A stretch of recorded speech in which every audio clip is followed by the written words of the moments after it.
Laura Prislia dari kelas A semester 3. Di sini saya akan menjelaskan dan mereview anatomi dan fisiologi sistem pernapasan PPOK. Apa sih itu PPOK? Nah, simak penjelasan ini. Penyakit paru obstruktif kronik atau yang disebut dengan PPOK adalah kondisi di mana paru-paru itu mengalami peradangan kronis yang menyebabkan penyempitan saluran napas yang berkaitan dengan respon inflamasi paru terhadap partikel atau gas beracun. Nah, PPOK terdiri dari dua jenis. Yang pertama ada bronkitis kronis. Apa sih itu bronkitis kronis? Bronkitis kronis, penyakit ini mengiritasi bronkial, saluran yang mengangkut udara dari kantung udara atau alveoli paru-paru. Dan yang kedua ada emfisema. Adalah suatu kondisi di mana alveoli di ujung trakea yang bentuknya paling kecil atau yang disebut dengan bronchiolus rusak karena paparan iritan seperti asap rokok dan gas serta partikel pengiritasi lainnya.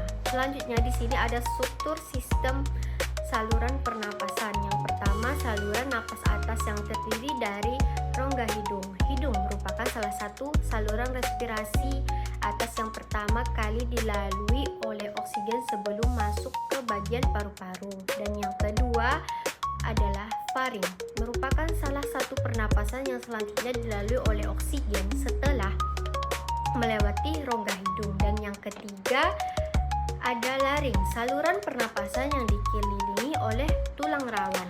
Selanjutnya ada saluran napas bawah. Yang pertama ada trakea, merupakan bagian saluran pernapasan yang memiliki fungsi sebagai penyalur udara. Dan yang kedua ada bronkus, merupakan saluran pernapasan lanjutan dari trakea. Bronkus juga dapat disebut sebagai percabangan dari batang tengkorak atau yang disebut dengan trakea. Dan yang terakhir ada paru-paru atau pulmo, merupakan organ pernapasan yang memiliki tekstur yang kenyal. Merupakan paru-paru pada manusia memiliki dua bagian, yaitu paru sebelah kiri dan paru sebelah kanan. Paru sebelah kanan terdapat tiga bagian lobus, yaitu superior, medullaris, dan inferior. Sedangkan paru sebelah kiri terbagi menjadi dua lobus, yaitu superior dan inferior. Nah, jadi di sini penyebab utama PPOK adalah merokok. Kenapa sih bisa jadi penyebab utama dari PPOK?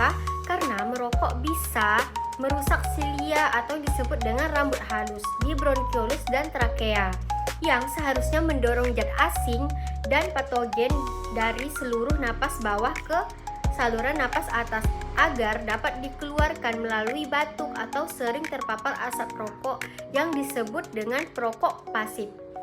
Dan yang kedua ada terpapar polusi udara, misalnya dari debu, kendaraan, jalanan atau asap rokok dan industri. Dan yang ketiga bisa menderita penyakit asma.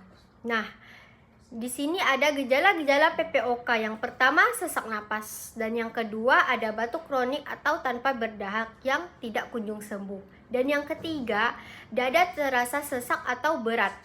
Dan yang keempat ada tubuh terasa lemas atau tidak bertenaga.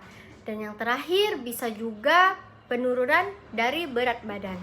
Sekian penjelasan anatomi, fisiologi, sistem pernapasan PPOK dari saya. Semoga bisa dimengerti. Wassalamualaikum warahmatullahi wabarakatuh.